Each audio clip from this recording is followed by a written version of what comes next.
A'udzubillahi minasyaitonirrajim. Bismillahirrahmanirrahim. Assalamualaikum warahmatullahi wabarakatuh. Alhamdulillahirabbil alamin wassalatu wassalamu ala asyrafil anbiya'i wal mursalin wa ala alihi wa sahbihi ajma'in. Subhanaka la ilma lana illa ma 'allamtana innaka antal alimul hakim. Asyhadu an la ilaha illallah wahdahu la syarikalah wa asyhadu anna Muhammadan abduhu wa rasuluhu. Allahumma shalli ala sayyidina Muhammad ya karim. Wa qala Allah ta'ala fil Qur'anil karim, a'udzu billahi minasyaitonir rajim. Bismillahirrahmanirrahim. Alif lam mim. Dzalikal kitabu la raiba fihi hudan lil muttaqin alladzina yu'minuna bil ghaibi wa yuqimuna as-salata wa mimma razaqnahum yunfiqun walladzina yu'minuna bima unzila ilayka wa ma unzila min qablik wa bil akhirati hum yuqinun ulaika ala hudan min rabbihim wa ulaika humul muflihun. Sadaqallahul aliyyul azim. Wa qala Rasulullah sallallahu alaihi wasallam,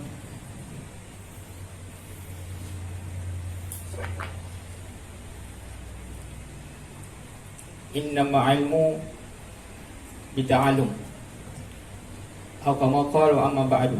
Wa qala Rasulullah sallallahu alaihi wasallam, khairukum man ta'allama al-Qur'ana wa 'allamahu. Wasabda Rasulullah sallallahu alaihi wasallam,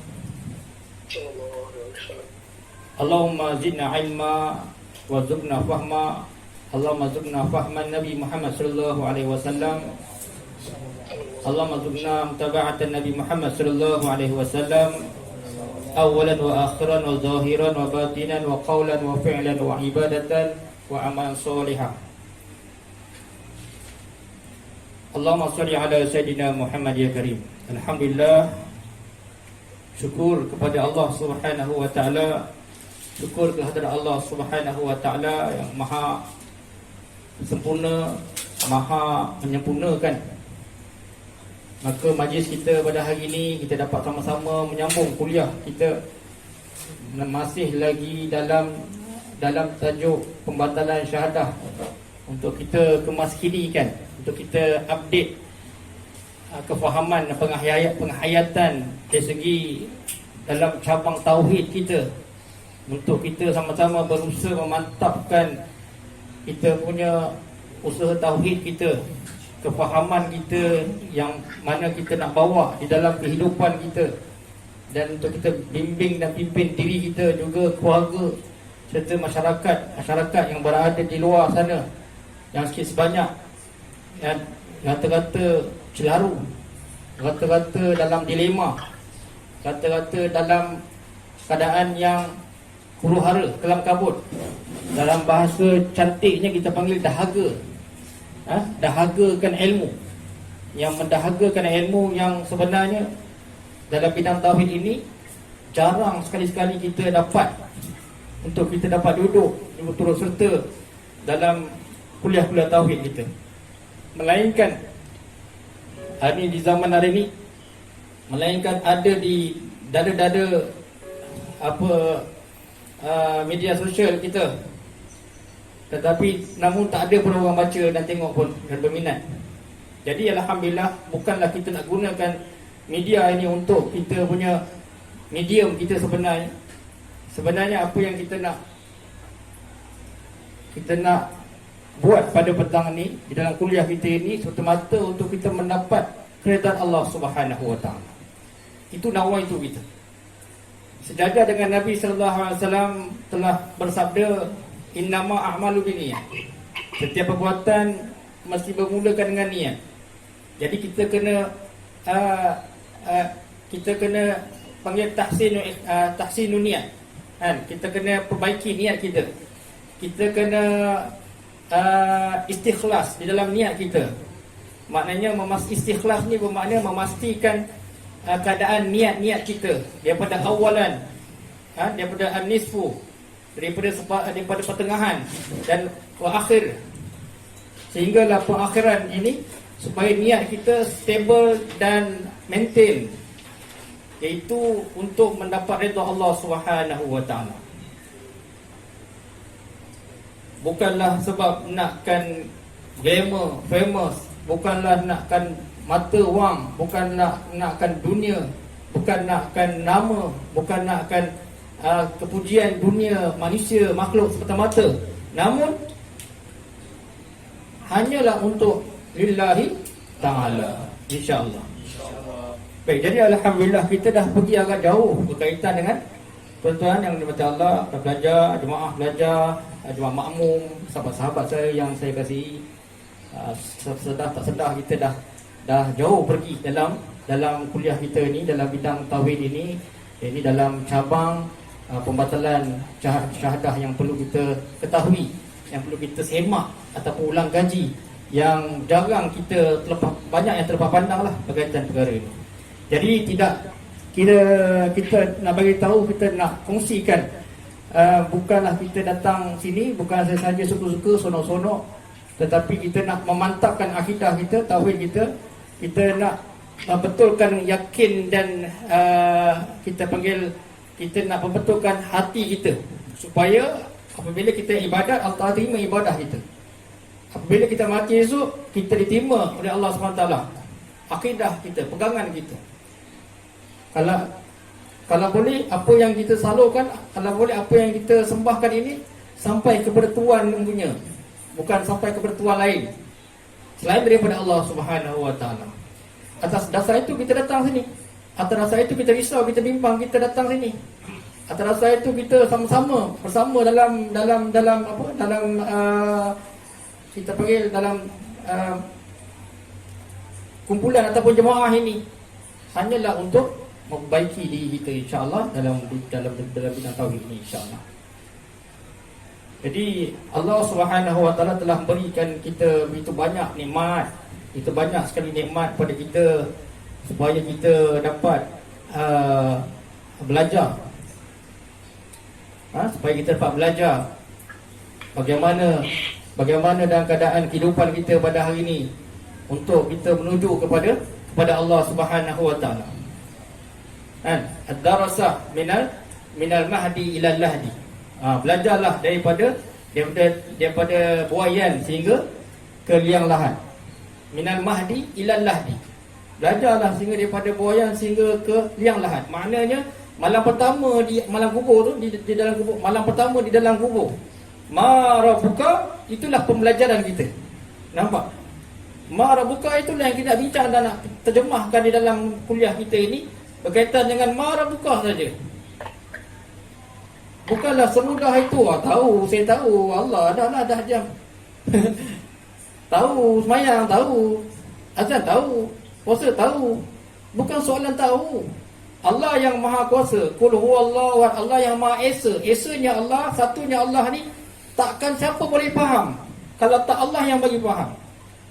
Dan bagaimana Allah nak bagi faham? Hanya di dalam bidang ilmu, di dalam medium, di dalam platform ilmu. Kalau kita terkeluar daripada platform ilmu, bagaimana mungkin kita boleh kenal Allah Subhanahu wa taala di luar daripada kotak ilmu? Itu mustahil. Sangat mustahil.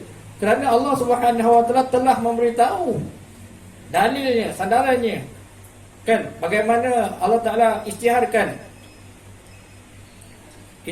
yang mana Allah yang bertanggungjawab untuk mendidik, mengajar hamba-hambanya kepada ilmu. Nak masuk syurga pun kena ada ilmu. Nak kenal Allah pun kena masuk, kena ada ilmu. Bukan sekadar kenal saja, tetapi mesti ada ilmu. Ada satu ketika sahabat bertanya kepada Rasulullah sallallahu alaihi wasallam, "Ya Rasulullah, bagaimana keadaan Allah Subhanahu wa taala itu melantik seseorang hamba-Nya yang bertaraf wali. Kemudian Rasulullah SAW beritahu pada mafhumnya, beritahu pada sahabat, Allah SWT berkehendak dia memilih pada siapa yang dia suka, yang dia sayang untuk menjadi waris ataupun menjadi wali ni, yang menjaga haknya. Maka sahabat tanya, ya Rasulullah, bagaimana keadaan wali itu, dia adalah orang yang jahil? Di kalangan orang yang jahil. Rasulullah SAW pun menjawab lagi mafhumnya, maksudnya sabdaan Nabi Muhammad SAW. Allah SWT berfirman, andainya wali-waliku di kalangan orang-orang yang jahil, pasti wajib bagiku untuk mengajar mereka sehingga mereka jadi alim. Nampak? Dan kerana alim ini, kerana ilmu ini adalah tiket wajib kepada wali Allah. Ilmu adalah tiket wajib kepada Nabi Muhammad SAW, para anbiya wal mursalin, para sahabat, semua ada ilmu. Kerana Allah al-alim, Allah adalah yang maha berilmu, maka dia telah hak dia untuk bagi kepada saluran ilmu itu kepada hamba-hambanya yang dipilih. Dan mudah-mudahan, moga-moga tuan-tuan muslimin yang dirahmati Allah, kita berada di kalangan jemaah-jemaah yang Allah pilih untuk saluran ilmu ni, insya-Allah. Insya-Allah. Sebab itu usaha ni kita jalankan. Walaupun kita berada di luar kawasan, luar daerah, luar negeri, tetapi kita dapat bersama, bergabung di sini dan di sana. Mudah-mudahan hanyalah untuk kita membangunkan, untuk kita cuba-cuba. Kita panggil bukan teror mana, cuba mana? Kita cuba-cuba untuk mendekat dengan Allah Subhanahu Wa Taala. Mana tahu kita bukanlah cakap perfect ni memang siapa kita. Manalah tahu tiba-tiba Allah Taala terpusing kan, tertengok, terlihat apa dia buat ni, terselak. Kan ini minda saya yang cetek lah, yang lemah. Sudah pasti Allah Ta'ala maha mengetahui, kan? Sudah pasti Allah Ta'ala maha mengetahui, yang rancang ni semua Allah Ta'ala. Tetapi kadang-kadang siapalah kita berada di luar sana, jauh kita dengan Allah, yang Allah tak pernah tengok kita pun. Memang Allah maha melihat, tapi Allah berhak untuk tengok ataupun tak tengok, Allah berhak untuk benci ataupun tidak. Mana tahu, dengan keberkatan usaha kita yang sikit ni, Allah sayang kita, insya-Allah. Baik, jadi mudah-mudahan kita, Allah bagi kefahaman kita bagaimana kefahaman Nabi Muhammad SAW, bagaimana akidah yang dibawa oleh Nabi SAW, itulah yang kita dapat, insya-Allah. Baik, jadi saya nak tanyalah sikit, bukan tanya, untuk sikit orang kata sedikit kupasan lah kefahaman Abang Ruslan. Abang Ruslan yang baju hijau hari ni, alhamdulillah nampak ceria hari ni.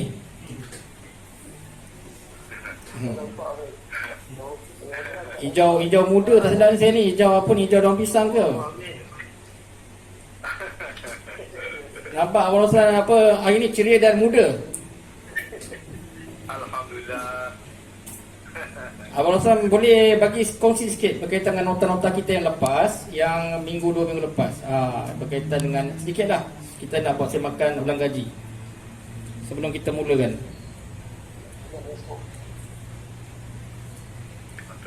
Okey. Tentang pembatalan syarat Baik. 2 minggu lepas Ya. nanti nota. Kalau kamu sikit. Tak apa, Abang Ruslan ambil yang mana yang dapat, yang terlintas, yang boleh simpan. Ada Mat. Ya. Kena mana lah, tak apa. Nanti Abang Man apa ni cover. Ada 2 kan. Dia ada dengan sebab perkataan dan juga dengan sebab perbuatan. Fikli dengan Kauli dengan fi'li. Fikli dengan Kauli. Dengan kauli lah. Ya.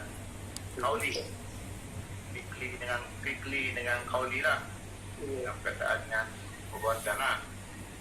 Yang perkataan kita kalau menyalahgunakan dengan apa, ayat-ayat apa yang kita bercakap lah. Yang apa, macam contoh silap cakap ke, macam apa, Macam mana? Tempat ni. Yang pergi solat dulu contoh. Azan dah kumandang. Maknanya Abang Ruslan, maknanya dalam perkataan kita, percakapan kita pun kena jaga bang Ya betul. Dengan perkataan kita, dengan bercakap, dengan kena jaga. Takut terbabat lah. Betul. Ya. Takut dia tu tak apa. Betul lah apa semua kan. Sama dengan perbuatan kita Abang Ruslan. Betul dengan perbuatan pun sama lah. Kena jaga hati-hati lah. Ya. Kadang-kadang kita dah betul kita tak tahu kan. Ya, jadi Abang Ruslan sepanjang kuliah ni, Abang Ruslan nampak ada perbincangan kita bersama berkaitan dengan perbuatan yang membatalkan syahadah ni. Ada mungkin Abang Ruslan boleh ambil salah satu yang Abang Ruslan buat mana terlibat, terbabit. Ada?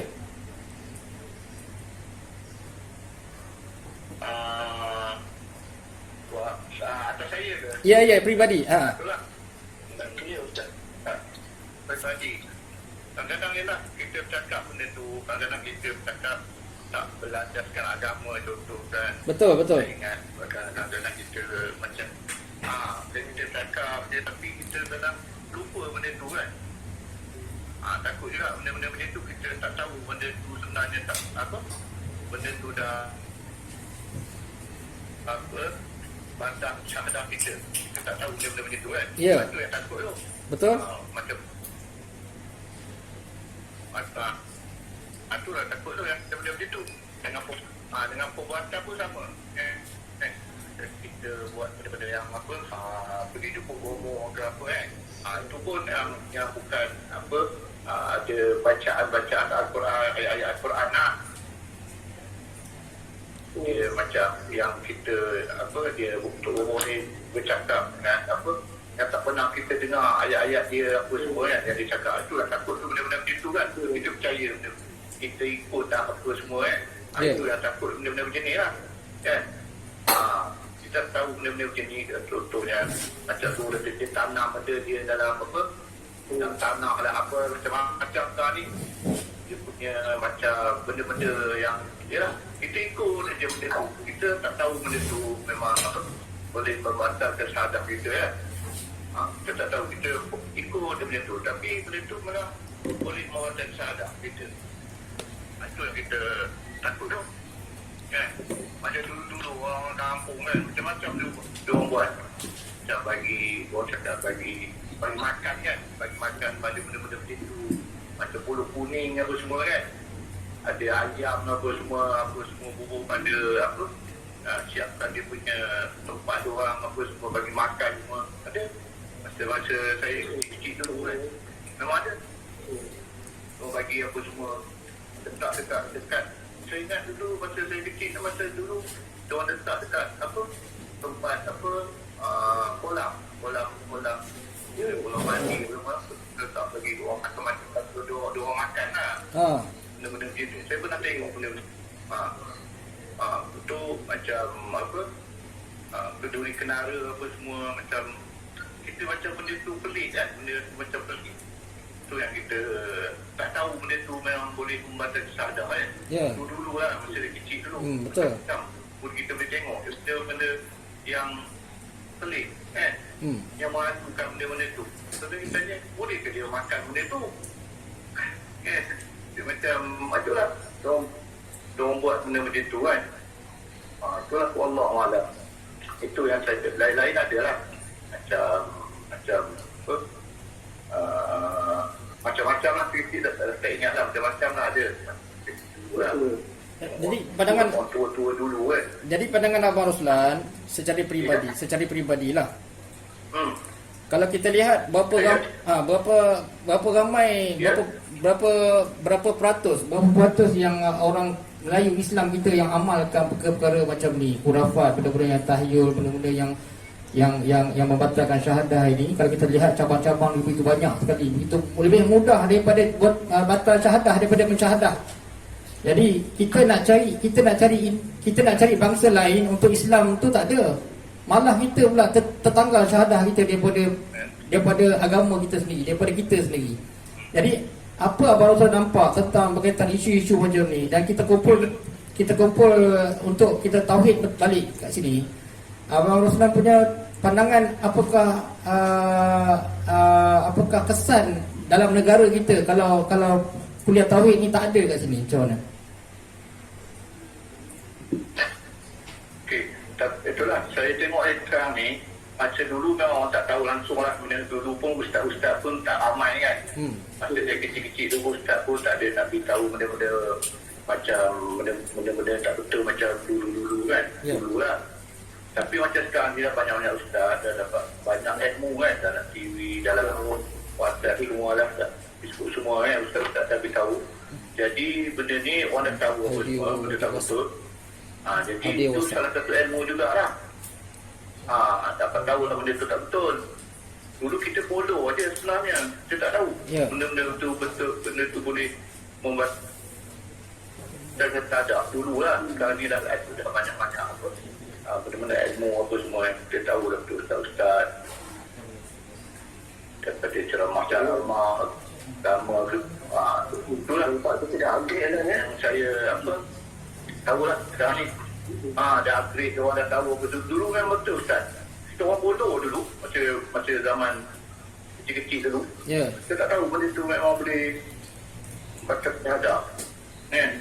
Masa kecil-kecil dulu lah, masa setiap 1, 2 dulu kan, masa saya dulu di kampung lah kan, macam kampung pedalaman kan, hutan-hutan pun Perak tak boleh ni, tak boleh Perak Perak dengan saya pergi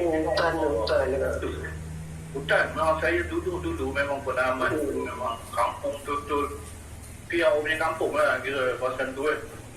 Kalau apa-apa jumpa bomoh lah. Cuma cakap dengan jin lah, bercakap dengan jin. Dia tak jumpa doktor, dulu mana ada hospital, klinik apa semua tak ada. Cuma jumpa bomoh ni ada, jumpa bomoh tengok pelik apa semua lah. Betul tu. Apa macam-macam lah tu buat. Lepas tu balik bawang lah tu mana. Kena kesetor lah. Apa lah bawang lah. Jadi Abang Roslan nampak perkara ni masih lagi ke ataupun dah ada perubahan sekarang ni? Dari segi orang Melayu kita. Sekarang ni Alhamdulillah. Sekarang ni pembangunan dah kawasan kampung semua dah okey. Semua dah klinik, hospital, Allah barat. Itu dah kira nak dah tak ada lah. Dah kurang lah kan. Itulah.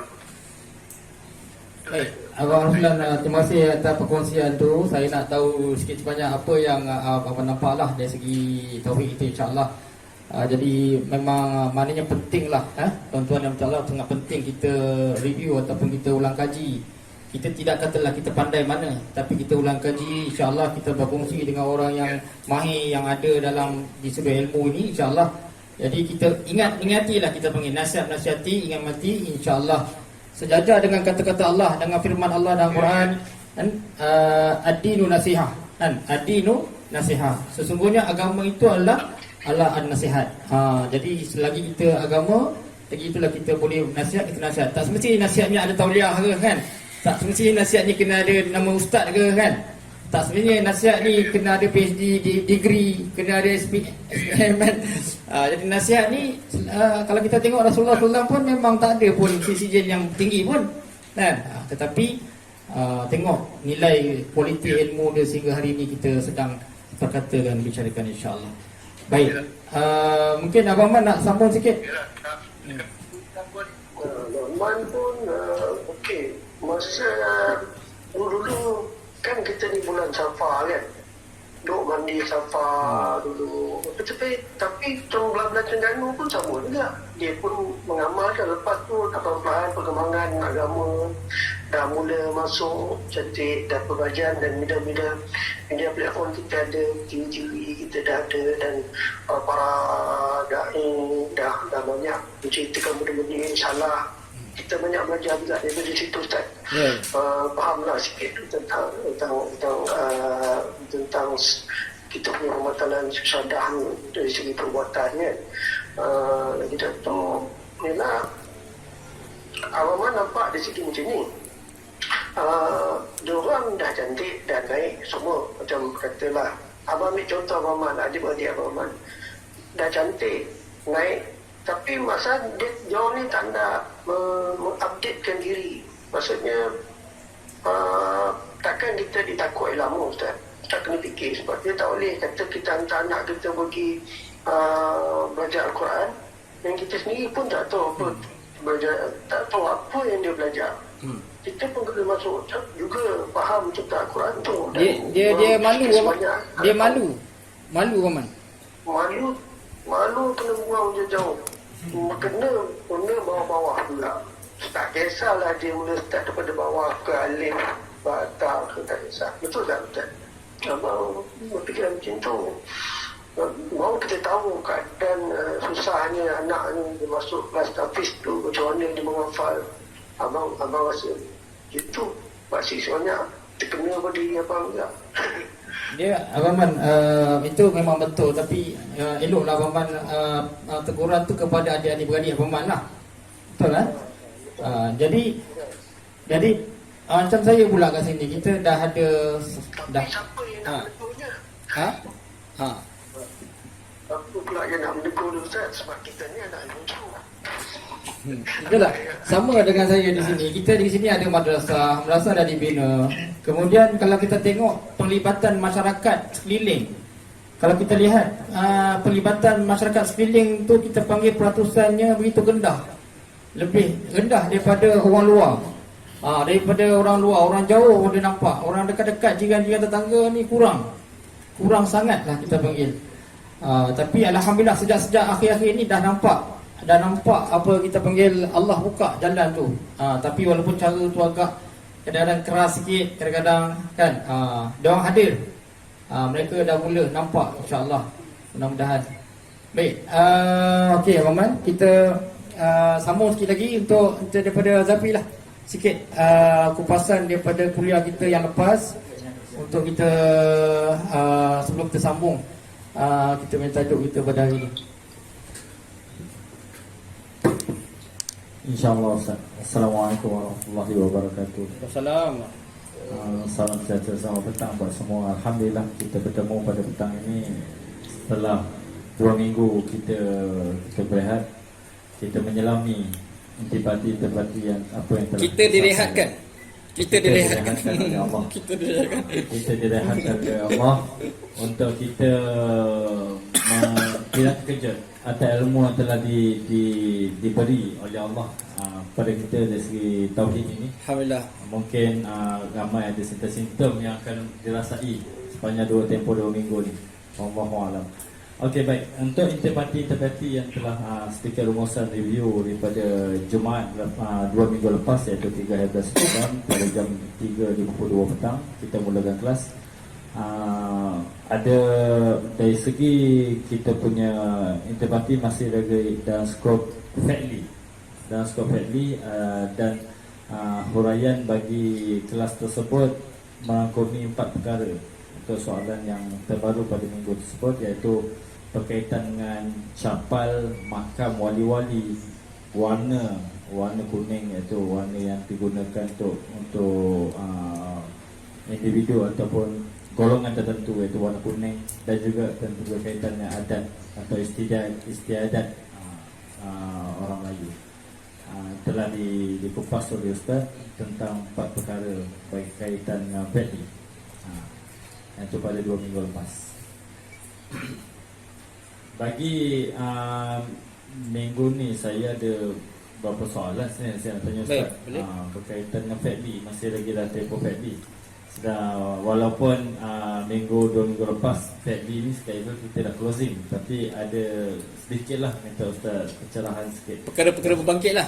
Perkara berbangkit 2 minggu dia rehatkan. Jadi ada 2 perkara berbangkit terfikir dia pemikiran melihat pada situasi, iaitu ialah gambar perhiasan. Yang pertama, gambar perhiasan, yang mana ada juga yang kita dengar mengatakan gambar perhiasan macam gambar kita gantung kat dinding rumah tidak dibenarkan ataupun tak boleh. Ada yang kata sampai berkata haram, berdosa, bukan haram, berdosa gantung gambar-gambar. Malaikat tak masuk. Tu perkataan dia. Malaikat tak masuk rumah kalau gantung gambar-gambar hidup. Kedua, berkaitan dengan tahlil. Tahlil ni yang rata sekarang orang sampai menganggap kalau buat tahlil atau yasin ni kami wali jemaat je. Masa lain macam tak ada. Dia dah jadi macam itulah masa dia. Kami wali jemaat je. Masa lain tak ada. Dan yang ketiga iaitu berkaitan dengan isu larangan. Yang topik terbaru lah dari segi politik ni. Itu tadi di bawah kita cerita tentang larangan masjid ni ya. Macam mana, adakah dia, bagaimana. Itulah 3 perkara InsyaAllah. Sebab saya rasa benda-benda tu melibatkan. Tak jelas lah yang soalan tadi jelas ni. Yang terakhir jelaskan sikit. Tak apa. Larangan. InsyaAllah diampunkan. Alhamdulillah Ustaz, saya sekarang nak sebut perkataan ketiga diampunkan. Tapi kalau saya bukan insyaAllah kita bukan kita cuma nak menjelaskan. Tak, dia sebenarnya benda ni wakil daripada 2 juta manusia. Ya, soalan betul, tu. Di luar. Ustaz. Jadi kita nak training. Masjid larangan ni yang kalau kita tumpukan, ada setengah macam kita sebagai rakyat tidak dibenarkan masuk, kata dilarang masuk, masjid tu tak benarkan masuk atau kapasiti banyak ni, ataupun golongan-golongan tertentu yang digazetkan boleh masuk. Macam mana? Adakah tindakan itu, soalannya adakah tindakan itu tak, maknanya soalan dia, saya nak betulkan kemaskan balik. Maknanya soalan dia bagaimana tauhid saya dengan Allah lah. Mana tu? Tauhid kita dengan Allah. Itu yang penting. Bagaimana ibadah saya yang tercicir tadi Jumaat tak dapat kan? Kadang kita macam mana? Saya ingat macam tu soalan dia. Macam tu soalan dia. InsyaAllah.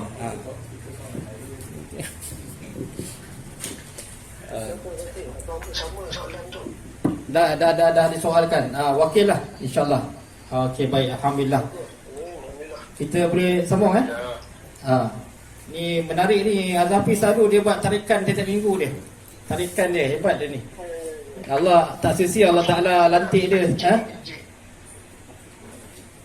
Baik, jadi alhamdulillah merujuk kepada soalan tadi, soalan yang seterusnya. Kita sepatutnya minggu ni kita dah masuk dalam bab qalbi ya. Qalbi, pembatalan syahadah di segi hati. Tetapi masih ada lagi kita panggil saki-baki yang di dalam fi'li. Tapi pada saya insyaAllah kita boleh terus pada qalbi lah insyaAllah.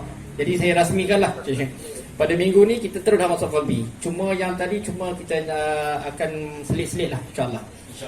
Jadi berkaitan dengan qalbi ini, bagaimana pembatalan syahadah ataupun pembatalan Islam datang daripada sudut hati dan fikiran. Qalbi ini dia termasuk sekali dengan sini. Dia dua. Qalbi bukan saja di hati tetapi dengan pemikiran. Qalbi ini bermaksud hatilah. Apabila bagaimana kita nak tahu, nak kena pasti dia punya sepadan hati yang terbatalnya syahadah ataupun terbatalnya Islam. Mengikut beberapa merujuk kepada ajaran syariat Islam yang dipimpin oleh ulama, yang dipimpin oleh orang alim, orang-orang yang pandai, bijaksana, yang mahir, bukan saya kan. Jadi apabila merasakan sesuatu syak kepada Allah Subhanahu Wa Taala dan juga risalahnya, yang mana rasa syak lah, tidak percaya, kurang yakin dengan Allah Subhanahu Wa Taala. Bagaimana keadaannya? Bagaimana tu? Bagaimana? Contoh kita solat. Dalam solat kita bertanya dalam hati kita, betul ke Allah ni ada? Dalam hati bercakap. Malas lain. Malas tu berbeza. Yang sedang sembahyang, sedang solat ini, hati bercakap, betul ke Allah ni ada? Hati itu bercakap.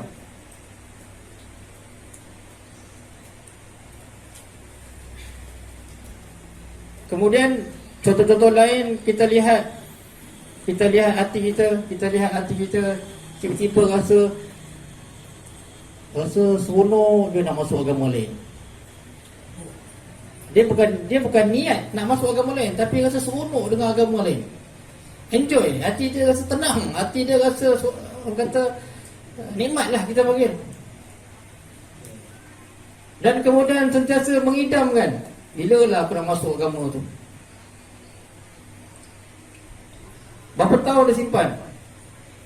Selagi itu, walaupun dia tak pergi pun pergi agama tu, lagi dia tak pergi pun ke agama tu, dia tak masuk pun, dia tak merujuk pun, dia tidak pergi melangkah pun, tetapi hati dia sentiasa gembira dan sentiasa berazam untuk tukar agama. Nampak? Maka sejak dia berazam itulah ulama kata kekhawatiran pembatalan telah berlaku. Bersoal-soal di dalam solat juga dah berlaku pembatalan, maka berazam untuk tukar agama juga sudah berlaku perubahan di dalam daripada hukum tadi. Kemudian ulama beritahu ada juga itu sebab ada juga di tempat yang lain berkaitan dengan hati juga, niat-niat ataupun hati-hati yang syak di dalam asiru minan niat, rahsia-rahsia di dalam niat kita.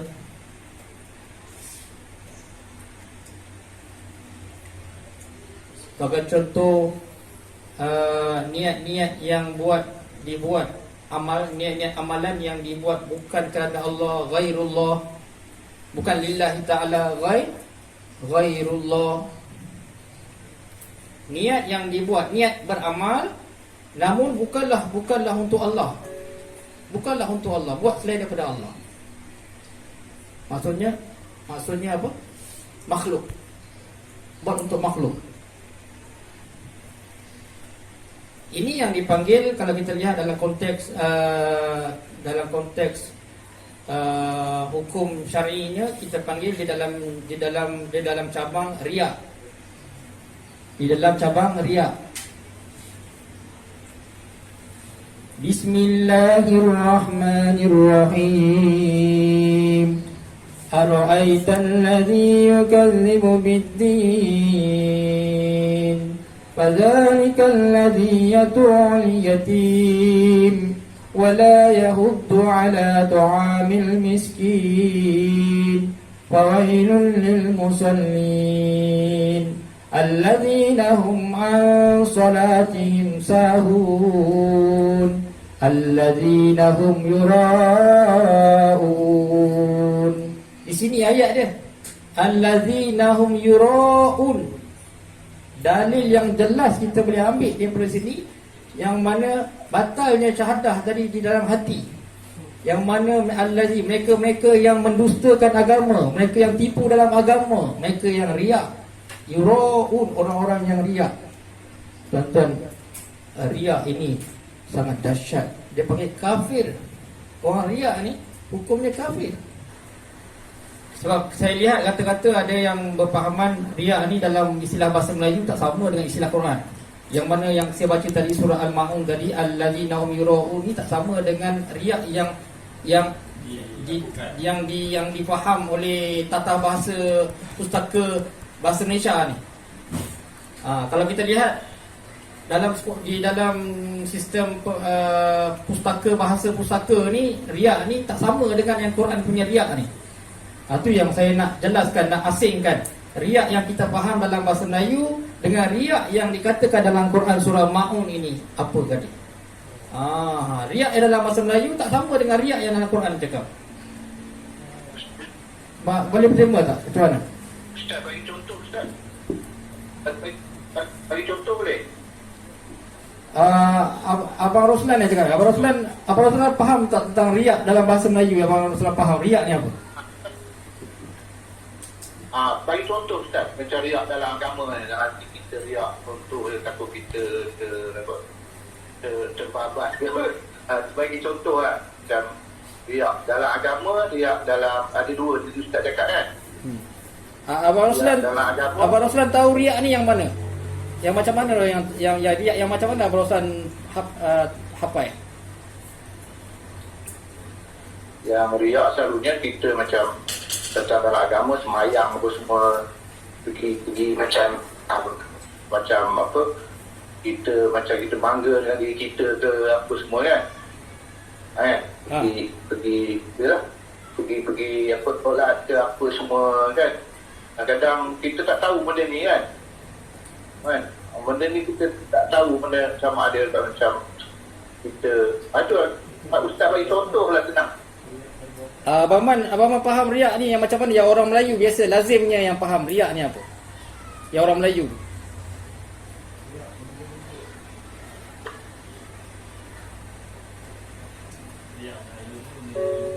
Riak Melayu menunjuk. Menunjuk. Ya, menunjuk buat apa-apa, menunjuk meninggi diri lah. Dia lebih pada teknik lah. Ya. Jadi Meninggikan diri Ustaz. apa dia? Macam Meninggi diri. Lain tak tentu. menunjuk. Baik, baik Abang Raflan. Ya betul. Ya betul. Kita punya takrif kita penterjemah dalam bahasa Jawa orang Melayu, riak ni lebih kepada menunjuk. Macam itulah. Riak lah tu. Kan? Itulah perkataan kita. Sebenarnya tak sama dengan yang riak yang dikata dalam Quran. Bukan riak yang itu. Kita panggil apa dalam ada riak ni dalam apa? Dalam peribahasa kan? Peribahasa Melayu.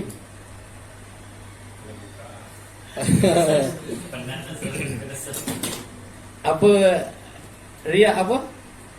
Riak ikan apa? Ikan. Sekilas apa? Tak. Air di laut. Dah tahu jantan betina je. Itu ke? Kau tak tahu tak? Tak apa, kita lupakan dulu. Riak wajar. Baik. Okey, saya nak sebenarnya kenapa saya berhenti kat situ? Kerana saya tak nak campur adukkan riak Melayu dengan riak yang ada dalam Quran. Maknanya saya nak asingkan. Itu sebab saya tanya-tanya, saya berhenti kejap tadi. Okey, saya teruskan balik. Riak yang dikata allazina hum yuraun ini, iaitu orang-orang yang riak ini yang mendustakan agama. Mereka ni pengkhianat agama. Dalam istilah lain, dalam syariat, dalam ilmu hukum, terbatalnya syahadah, terbatalnya Islam, ataupun dia kafir. Dengan adanya riak ini dia jadi kafir. Maknanya secara tak langsung dia khianat. Dia mengkhianati agama dia, iaitu agama Islam.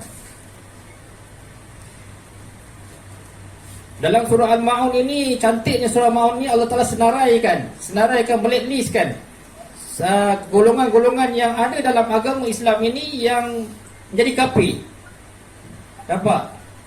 Ara'aital ladzi yukazzibu biddin. Wahai Rasulullah, wahai Muhammad, kau nak tahu tak siapa mereka yang khianat dalam agama, mendustakan agama mereka? Ara'aital ladzi yukazzibu biddin fadzalikal ladzi yad'ul yatim. Mereka ni yang mengambil hak anak-anak yatim. Wala yahuddu ala ta'amil miskin. Dan mereka ni yang tidak memberi makan kepada orang-orang miskin, ataupun tidak mempedulikan orang miskin. Wala yahuddu ala ta'amil miskin. Tak pedulikan orang miskin datang minta makanan, engkau kafir dah. Tidak mempedulikan. Di dalam ayat ni mendustakan, mengkhianati agama, dah kafir dah. Ini yang special punya Allah dah. Yang Allah dah sebut. Surah Maun. Allah sebut dua tu saya. Ya, Allah sebut yang mula-mula fazalikal ladzi yad'ul yatim, orang yang ambil hak anak yatim. Yang kedua yang tidak memberi makan kepada orang miskin. Orang miskin minta makan, kita halau, kita benci dia, kita membenci orang-orang miskin, tak bagi hak mereka, sedangkan kita duit banyak. Ini orang yang khianat agama. Allah kata orang kafir dalam agama, dia Islam tapi dia khianat.